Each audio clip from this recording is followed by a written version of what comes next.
จะได้2คนนี่โสดบ่โสดบ่สาวสาวแหวนเด้ออ๋อ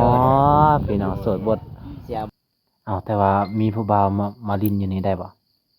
บ่ได้บ่ได้เอ้าคันท่าอยู่เพิ่นเจ้านี่ได้ผู้บ่าวบ่เล่นเงินเจ้าน่ะได้อยู่นี่บ่ได้อยู่นี่ล่ะบ่ได้เนาะเจ้าของเฮือนบ่ให้เล่นอยู่นี่เนาะอืม ว่าคันเฮามีผู้บ่าวเด้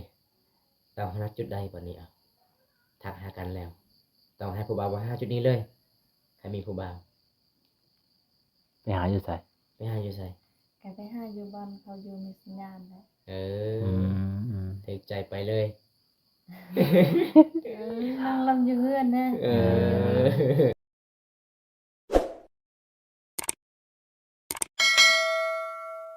เอาตอนนี้ก็สิไปแล้วเนาะสาวเวียนเนาะ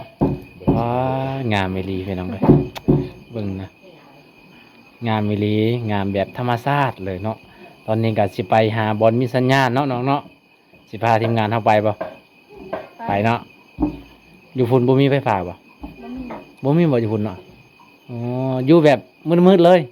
อื แบบมอยู่บนเขานี่ เนาะอยู่กันเขาน่ะมียุงครบก็อยู่หั่นแหละ อยู่ เนาะ ไปจังไดก็ไปนำกันพี่น้องเอ้ยตอนนี้เฮาก็สิได้นำสาวเวียนไปเด้อพี่น้องเอ้ยเบิ่งนี่เฮาก็แบบบุกอีหลีพี่น้องเอ้ยใจเกินร้อยอีหลีโอ้ต้องขึ้นภูอีกสาวเวียนเนาะโอ้พี่น้องมันไกลหลายไกลหลายไกลหลายเฮากับทีมงานเฮาก็บุกอีหลีพี่น้องถือไฟฉายอีก อัปเดตให้ FC ละหลายคน แม่นทางไรสาวเวียนไปทางไหนอ๋อทางนี้เนาะเบิ่งเวลาเฮาไปก็สิขึ้นไปเรื่อยๆเด้อพี่น้องขึ้นภูไปเลย มื้อนี้ก็อย่าว่ากันเด้อ FC เด้อ เนาะอย่าว่ากันเด้อเพราะว่าเฮามาอัปเดตวิถีชีวิตของน้อง มากับทีมงานของ ก่อนเวลาที่น้องจะได้เล่นโทรศัพท์มันบ่เป็นเรื่องง่ายเลยนะทุกคนเลย แม่นเพื่อได้เซตหากับ FC เพราะว่า เพื่อได้เซตกับ FC กับโอ้ สาวเวียนคือบ่ได้รับเพจ แม่น ว่าแบบนี้แล้วน้องเนาะเดินทางมาไกล FC หลายๆคนบอกว่าเป็นหยังสายเวียนคือว่าบ่ออน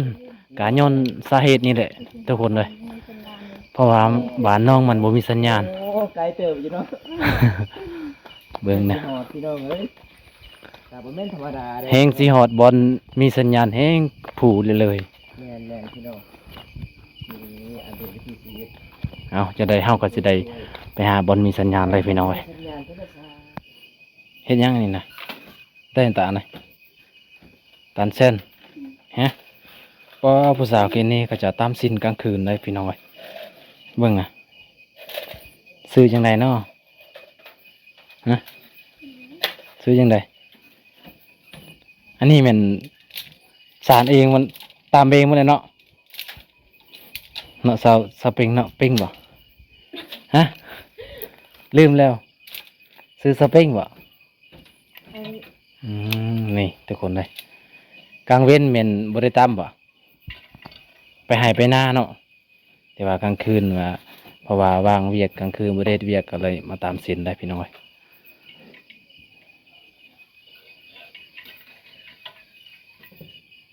จะนอนจะคนอยู่เฮือนเจ้าฮะก็นอนไม่เบะ กำลัง ก็มาลามอ้าวมาลามอยู่เนาะมานอนอยู่พี่แม่นบ่อ้าวเห็นทุ่งอยู่บ่เอ้ยพี่น้องตำแบบบ่เห็นทุ่งเนี่ยเบิ่งน่ะหาอยู่พี่น้องบ่มีผู้บ่าวไปดินบ่บ่ซะเป็นบ่รู้บ่เจาะบ่บ่มีผู้บ่าวไปดินพี่น้องไปฉะนั้นเฮาก็จะได้อัปเดตพุ่นไปหาสาวเวียนต่อพี่น้องนี่ก็จุดหนึงนี่พี่น้อยเขาเจ้ามาเล่นนี่สองสาวนี่สาวหยังอันนี้น่ะสาวตรีบ่ ชัตรี สาวตรีนั่นเด้สาวหยังน่ะ สาวตระ สาวหยังน่ะสาวแว่นว้ามาเบิ่งพี่น้องเว้ย นี่อยู่ตีเลยตีมาแล้วนอกมันหนัก เฮาก็แบบ สบายดีผู้สาวคน ว้าง าม มีแต่คนงามๆพี่น้องเว้ย เฮ็ดยังอันนี้ผู้สาว มาเล่นโทรศัพท์บ่ ไปเล่นโทรศัพท์บ่น้องเจ้าซื้อนี่ได้อะ คืออันนั้น ฮะ ซื้อนั่นแหละ ซื้อนี่ได้เจ้า ซื้อหยัง ผู้นี้ซื้อนี่ได้ผู้นี้น่ะสาวแวน สาวแว่น โอ้สาวแวนคนสวยพี่น้อง งามนี่เนาะ นี่เห็นบ่อันนี้ผู้บ่าวเจ้าบ่เจ้าข้างหลังนี่บ่ ผู้บ่าวจะบ่ บ่แม่ แม่น โอ้ ผู้บ่าว ผู้บ่าวมาเฝ้าอยู่ที่นี่เลยเนาะ ผู้บ่าวมาเฝ้าอยู่นี่เนาะ แม่นนี่พี่น้องสาวลาวไปเล่นโทรศัพท์ อันนี้นะซาตริจักปีแล้วซาตริ 16 ปี 16 ปี ซาเวนจักปีเลย ซา จ้ะ เวนเด้ 45 45 ปี โอ้14 พี่น้องเอ้ย 15สาวลาวเห็นนี่มีแต่คนน่าหักหลาย ทุกคนน่าฮักหลายบ่ นี่พี่น้อง จะได้2คนนี่โสดบ่โสดบ่ซาตริซาเวนเด้อ๋อพี่น้องโสดบด เสียบ่ผู้บ่าวบ่ เสียบ่ผู้บ่าว เสียเอาผู้บ่าวมาฝากเด้อมื้อนี้เด้ออ่ะเอาผู้บ่าวเมืองนอกเด้อ ผู้ชายมานี่แหละจุดนี้แหละจุดที่ว่าผู้สาวมาลินเนาะจุดที่ผู้สาวมาลินในพี่น้องโอ้กะกลางค่ำกลางคืนแม่นเขาเจ้าก็มาลินอยู่นี่แหละ บ่น้องอีพ่อแม่จะบ่ให้บ่เจ้าไปเล่นโทรศัพท์อยู่นี่บ่บ่ให้ บ่หายเนาะ โอ้ จังโมงสุน้องสิกลับนี่นะ เข้ามา 9 โมง10 โมงก็เมื่อโอ้ถ้ามีผู้บ่าวก็ไปเลยบ่เอ้ย อ้าวอยู่นี่บ่แม่นผู้บ่าวสุน้องบ่ บ่แม่น แม่นเฮาก็มาคัดจังหวะซื่อเจ้าบ่รู้จัก เนาะ อุ้ยพี่น้อง มีแต่คนงามๆเนาะ หลายคนมา มันจะคำงามๆเลยพี่น้องเอ้ย นี่พี่น้องเพราะว่าเฮาก็บ๊ายบาย เนาะตอนนี้เฮาก็สิได้ไปหาสาวเวียนก่อนเพราะว่าโอ้อยู่ในบ้านนี่ก็ น่ารักหลาย มีแต่คนงามๆเนาะ เอาไปก่อนนี่ก็จะเป็นทางบาทเขาจะเอามาเล่นโทรศัพท์เลยนี่บอกว่าจะเป็นผู้บ่าวผู้สาวกับเบิร์ดในบาทนี่ก็จะเอามาเล่นละหลายคน โกมบันไดโกมล่ะ โอ้นี่ มาพอเศร้า คือจะมาเดินยาว ฮะโอ้มาพอเศร้าเทิงอีกแล้ว นี่ซาเจอเดียวโอ้ยนี่สาวนี่กับกี่คุยลายสาวโกมนี่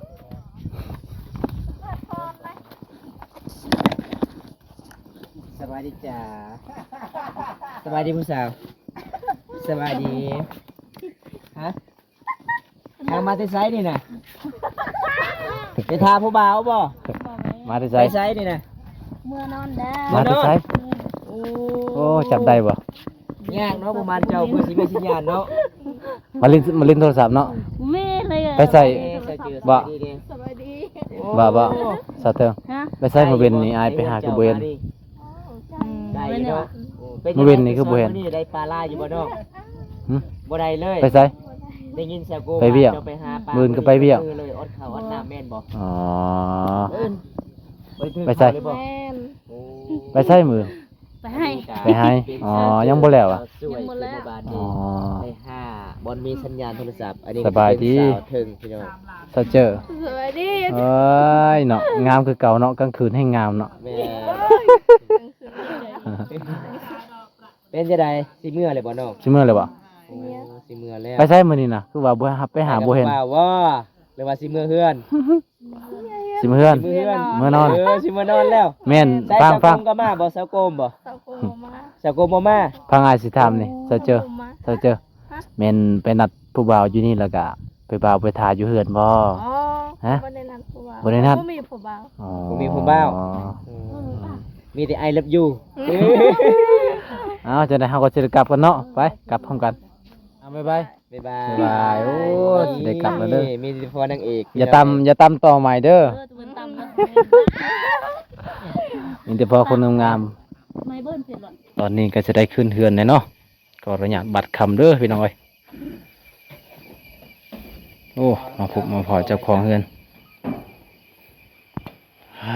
จุดนี้บอกว่าจะมารินนะเดี๋ยว ลมมาฟังน้ำก็ให้ยา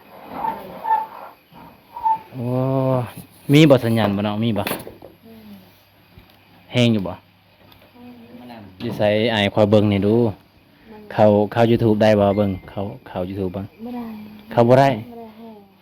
บ่แห้ง มีบ้าน บ่มีบัตร เออ อ้าวอีกแล้วบัดนี้ บัดตอนคืนนี้ บัตรเติมได้เมื่อคืนนี้หมดแล้ว บัดแล้ว อืมเอาผู้บ่าวฟังไทยเอ้ย ครับบ่ไป นี่ ได้ ผู้บ่าวฟังไทยเอ้ยเบิ่งนะมาช่วยเติมบัตรให้น้องหน่อยเด้อ อ๋อบัตรแห้งบัตรบ่แห้งเนาะอืม สบายดีซาเวียนปลากลางคืนให้งามเนาะ คือภาษาเวียดนามบ่ คิดว่าซาเวียนนาโมแม่นคือซาวฝรั่งเลยต่างกับโมโมพี่น้อยบางคนกะว่า เป็นรถ ว่า เพลงหรือว่าทักหาผู้บ่าว ได้ เป็นรถเพลงเอ้าโอ้มื้ออื่นก็สิเก็บออกให้เนาะก็เลยไปรถเพลงมื้อนี้พี่น้องเอ้ย มาลดเพลงเนาะถ้าบ่ลดกะบ่ได้ฟังเนาะ แม่นเป็นจังไดอยู่ทางนั้นมีหางบ่หรือว่าผู้ใดเนี่ย มีครัวแล้ว มีผัวแล้ว พอแล้ว อ้าวเป็นหยังคือลาวนอนอยู่นอกผัวลาวไปใส่ ไปการแค่ ไปการ ในการ เครียด เครียดอ๋อ โอ้ก็เลยเมียก็รอทาผัวมาแต่ไปการเครียดเนาะหลังจากผัวมาแล้ว เพ ก็ ราะว่าอ กิ ยู่ นข้าว นี่ กิน กะ น้ำโอ้ พระเจ้าก็ไปหาอยู่หากินเนี่ยพี่น้อย หลังจาก ตามธรรม น้อง ชาติ เล่น ได้ โทรศัพท์จุดนี้ประมาณจักโมงน้องจึงกลับ เราสิกลับจักโมง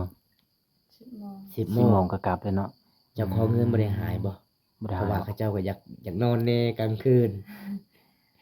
บ่ บ่ได้หายใจดี บ่ได้ เนาะ หายเนาะ อืมอ้าวแต่ว่ามีผู้บ่าวมาลินอยู่นี่ได้บ่บ่ได้ บ่ได้เอ้าคันท่าอยู่เฮือนเจ้านี่ได้ผู้บ่าวมาเล่น เงินเจ้าน่ะได้ อยู่นี่บ่ได้ อยู่นี่แหละบ่ได้เนาะ เจ้าของเฮือนบ่ให้เล่นอยู่นี่เนาะ พี่น้องเลยปอมื้อนี้น้องกะมาลินแบบคนเดียวเลยเนาะน้องไปลินแต่ละเทื่อแม่นมาลินคนเดียวอยู่นี่บ่ คนเดียวให้มามักอยู่ อ๋อถ้าว่า อยู่กับแม่ อืมถ้าว่าเจ้าของเฮือนบ่อยู่กะน้องก็จะลินอยู่นี่บ่ อยู่เฮียนเล่น อยู่ไส บ้านตาราง อ๋ออยู่ แล้วพาล็อก อยู่ระเบียงนั่นเนาะอืมเวลาเจ้าของเฮือนบ่อยู่เพิ่นก็ล็อกประตูเนาะน้องก็ลินอยู่พุ่นอีกอ๋อ เอ้าสมมุติว่าคันเฮามีผู้บ่าวเด้ต้องหาจุดใดบ่นี้อ่ะทักหากันแล้ว ต้องให้ผู้บ่าวว่าหาจุดนี้เลยถ้ามีผู้บ่าว ไปหาอยู่ไส ไปหาอยู่ไส แกไปหาอยู่บ้านเขาอยู่มีสัญญาณแล้ว เอ อื อ มอืม ถึกใจไปเลย นั่งลำอยู่เฮือนนะ เออ อืม ให้ไปอยู่บ้านมีสัญญาณ อืม ขึ้น อ่ะ มา น้อง น้องว่าไปหาบนมีสัญญาณกะอยู่พุ่นแม่นบ่หรือว่าอยู่นี่ ก็อยู่นี่แหละ อยู่นี่แหละอยู่ไสว่าเจ้าของเฮือนบ่ให้อยู่ ก็ก็อยู่บ้านตารางนี่ อยู่บนตารางเนาะอืม เอ้าใช่จะว่ามื้อนั้นค่อยถามเจ้าว่าคันถามีผู้บ่าวอยากมาล้มเจ้าต้องอยู่ห้อง อยู่ตารางบ่ได้อีเมพอเจ้าให้ บ้านในเฮียนเขาเลย อีเฮือนเข้านี่ได้บ่ อืม โอ้ เขาก็อยากนอนแน่ฮะ ถามว่าเจ้าของว่าให้อยู่ได้บ่ อืม เป็นจังไดเอ้ยเจ้าของเฮือน อยู่ได้ อยู่ บ่ ได้บ่มื้อนี้บ่ได้บ่ บ่จักภาษาลาวพี่น้อ เพิ่ ง นฮู้ภาษาลาว บ่ภาษาลาวเนาะ เพิ่นฮู้แต่ภาษามังกองโอ้พี่น้องเอ้ย บ่เซาเวียนกับเพิ่นน่ะเป็นไอ้น้องกันบ่เป็นพี่น้องกันอืม น้องน้องพ่อพ่อ อ๋อน้องพ่ออ๋อ ส่วนพ่อเจ้าเป็นอ้าย สมพ่อว่าเจ้าแบบกล้ามาเลินอยู่นี่เนาะอ๋อพี่น้องเฮาก็บ่ฮู้นะแต่ว่าบ่ถามก็ได้เฮาคิดว่าน้องไปเลินแบบโอ้ยแถวนั้นแถวป่าแถวพุ่นอยู่ไสว่าอยู่นี่มีผู้สาวหลายบ่อยู่พุ่นอืม ติดกับป่าเนาะ ติดกับป่าเลยพี่น้อง น้องก็เคยไปเล่นบ่จุดหันบ่บ่เคยเลย เป็นตาญาณเนาะผู้บ่าวหลายเท่านั้นเนาะ บ้าแบบมีสัญญาณแล้วก็เล่นอยู่นี่เลย อืม อยู่พุ่นแห่งบ่สัญญาณบ่อยู่พุ่นบ่อยู่นี่บ่ปานได้อยู่นี่โอ้พี่น้อยเคยอยากมีสัญญาณเล่นก็บ่แม่นง่ายเนาะบ้านเจ้าเนาะ แม่น อยาก ๆ อี ๆ หลี โอ้ พี่น้อย พี่น้องว่า แบบนี้ล่ะ FC หลายๆคนว่าซาเว้นขี้คุย คุยหลายแต่ว่าบ่ได้ขี้คุยเนาะ ปกตินี่ล่ะพี่น้อง อันนี้ก็จะเป็นเฮือนซาวาเวียนกาเพื่ออยากมีสัญญาณไปเล่นกลางคืนเลยเพื่อสิตอบ FC คอมเมนต์หรือว่าขอเป็นเพื่อนใดพี่น้องบ่แม่นเรื่องง่ายๆพี่น้องเอ้ยสาวลาว แม่น เดี๋ยว แม่น นี้ ถ้าบ่มีเจ้าของเฮือนเฮาก็บ่กล้าขึ้นได้พี่น้องเอ้ยถ้าว่ามีเจ้าของเฮือนเฮาก็กล้าขึ้นอยู่ ถ้าว่าบ่มีพ่ออีแม่สาวเวียนเฮาก็บ่กล้าขึ้นคือเขา แม่ เฮือนสาวเวียนแต่ว่า มี มี อนุญาตทำ ต้อง ให้ อนุ พ่อให้ ญาต แม่ ให้ เนาะ พ่อเพิ่นก่อนได้บ่แม่นว่าเฮาสิไปแบบสุ่มสี่สุ่มหาพี่น้องมื้อนี้ก็ไอ้พ่อสาวเวียนก็บ่ฮู้เนาะสาวเวียนเนาะแต่บ่ได้ให้เนาะใจดีเนาะ บ่ไอเวียนเจ้าบอกเลยบ่ไอ้พ่อไอ้แม่เจ้าว่าเจ้าไปหาบ่มีสัญญาณมื้อนี้เจ้าบ่บอกเลย จะบ่บอกแล้วเนาะ อ่ะสมมุติว่าเจ้าสิมาตอนดึกเด้12 โมง 1 โมงไอ้พ่อไอ้แม่เจ้าไปหาบ่เจ้าบ่เคยไปหาอยู่บ่บ่เคยเลยโอ้แล้วแต่เจ้าสิมาเฮือน ขนาดเนาะ นี่พี่น้อง ใจดีเนาะ ได้สิเล่นโทรศัพท์ 12 โมง คัน12โมงแสดงว่าไปกับผู้บ่าวแล้ว โอ้ นี่ สู พี่ งสุ น้อ ด ง ก็11 โมงแล้วก็ดี 11 โมง 11โมงกลางคืนสูงสุดเลย จังสุด พี่น้อง 12บ่ไหวอยากนอน แบบหมู่บ้านเจ้าบ่มีสัญญาณนี่คันวันใดมีสัญญาณเล่นหยังก็ม่วนเนาะเบิ่งหยังก็ม่วนเนาะ แม่น คันมีสัญญาณก็เบื่อคือกันเนาะ นี่พี่น้องสาว มาอั ลา ป ว เดต เกม วิ นี้ ถีชีวิตของสาเวียนก็คือน้องมาลินแบบโอ้มันไกลอีหลีได้ประมาณอยู่500 กิโลน้องปันตาเนาะ แม่น มันไกลดี ก็เป็นหลัก แม่นเกือบเป็นหลัก ก็เป็นหลักหนึ่งแต่เพื่อนสายเวียนหาเพื่อนของพี่น้องเพิ่นมีสัญญาณ บ่ แต่ สา กี้ เวียน ก็เป็นป่าเนาะจุดนี้เนาะ เป็ อัน น นี้ก็ ป่า เป็น เนาะ พระเจ้าตั้งเพื่อนใหม่บ่ ถ้ายามพ้นนี่น้องก็มาลินบ่ไปอ๋อ ไปปลาหอมเขาก็ไปเล่นฝนตก อืม ไปเขาก็ไป แม่นถ้าว่าฝนตกแห้งก็บ่ได้ไปเนาะนอนดีกว่าสาเวียนเว้าพี่น้องเอ้ย นอนกอดนอนดีกว่าเนาะ นอนกอดหมอนดีกว่า เกิดว่ากอดบ่วงบ่แม่นบ่ บ่แม่มื้อนี้ก็ มื้อไหนเด้ เป็นมื้อที่ว่าครั้งแรกในชีวิตได้มื้อวงก็มาถ่ายสาเวียนแบบกลางคืนพี่น้องก็มาถ่ายแบบครั้งแรกในชีวิตปกติไปหาน้องๆก็ไปหากลางเว้นเอาแต่ว่ามื้อนี้โอ้พี่น้อยไปหาบ่อนที่ว่ามันมีสัญญาณ มี FC หลายๆคนที่บอกว่าสาเวียนคือคุยแท้เด้เนาะแต่ว่าก็คือแบบซี่แหละเฮามาอัปเดตวิถีชีวิตของน้องก็บ่มีสัญญาณนี่ดีต้องมาเล่นอยู่พี่แหละเนาะสาเวียนบ่คันแฟนไปหาได้เฮ็ดจังได๋ ก็ล่มกัน ร่วมกันเนาะ ล่มกันอยู่ห้องเลยอยู่เห็นเขา โอ้ เขานอนเห็นเขาฮะ อ่า บ่เขตสนองนี่หรือว่าบ้านสนองนี่เวลาผู้สาวโสดนี่ต้องนอนนำกันบ่น้องผู้เดียวเลย บางคน บางคนก็เจ้านอน กั กันนอนนำกันได้3คนหรือว่า4คนเนาะ แต่เจ้านอน แต่เจ้านอนผู้เดียว เพราะว่าเจ้าคนงามเนาะ คนงามเนาะ ก็เลยบ่ได้นอนกับหมู่ คือบ้านบาวบนตาเนาะก็เป็นแบบชาวลาบ่ชาวหยังมานอนนำกัน มี นั่นล่ะ 4คน มี4คน อันนี้ชาวเวียนก็นอนคนเดียวพี่น้องเอ้ย บ่ได้เหงาบ่เนาะ บ่ได้เหงาบ่ คนเดียวบ่เหงา อืม อ้าวถึงเวลาหนาวน้องสิกอดไผเอา ก้อนมอน ก็นอนดื้ออยู่บ้านไหนคนเสีย อยู่บ้านไหนนะ มันคนตอง บ้านพุนโตโอ้เป็น เสียไม่ได้เนาะ หมู่บ้านทางที่เส้นทางบอมตาสิกลับเนาะโอ้พี่น้องเอ้ยสิกลับบ่ได้ละพี่น้องมื้ เป็ อน นี้ จักรยานบ่ ตายานเนี่ยพี่น้อง โอ้ย เพราะว่าตอนนี้ก็ฮอดเวลา9 โมงแล้วเพราะว่าบอมตาก็สิกลับบ้าน สิกลับบ้านแล้วเนาะ พี่น้องมีคนเสียเนาะ อืมชาวเวียนบาวบนตาขอนอนอยู่เฮือนได้บ่ ได้ นอนได้เนาะใจดีหลาย มีแต่บ่บงให้นอนอยู่ห้องเลยเนาะโอ้ ส่วนบ่วงก็สิได้กลับบ้านสิได้พูนไปนอนอยู่บ้านเองแหละ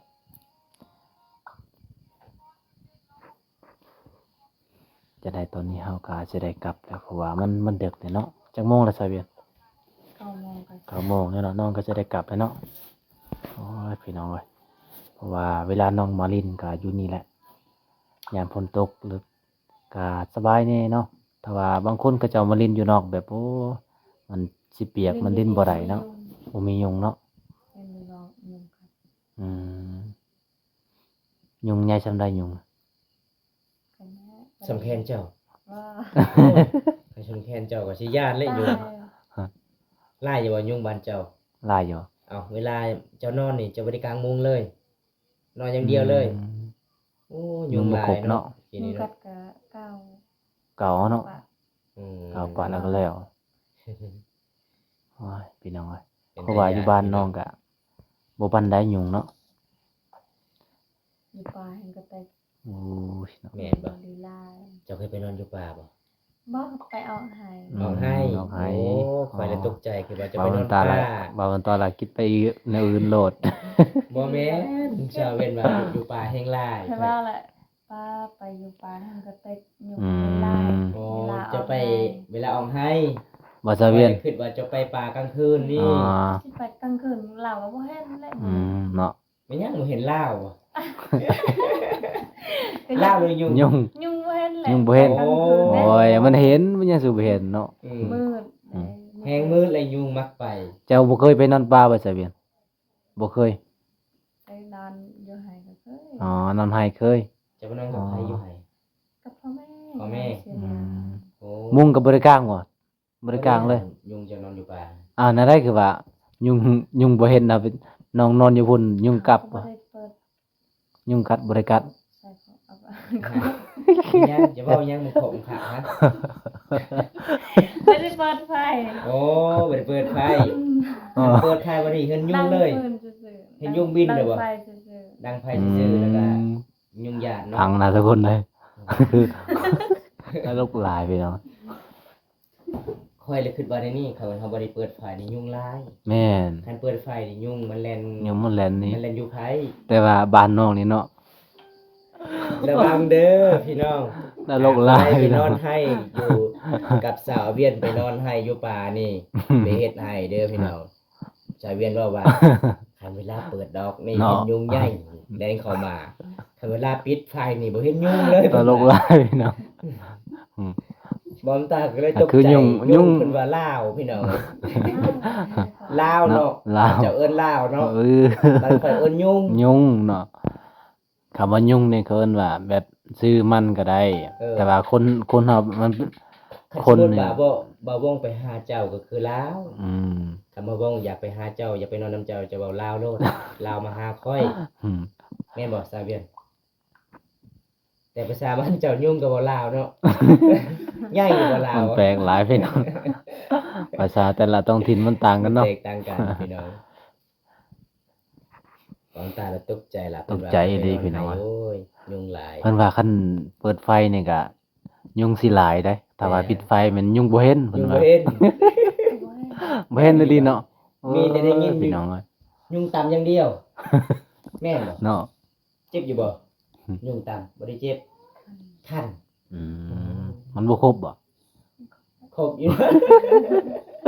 คันยุงพลังนี่เจ็บเลยเนาะยุงพลังมันใหญ่แล้วมันถึงพลังเลย ใหญ่เนาะ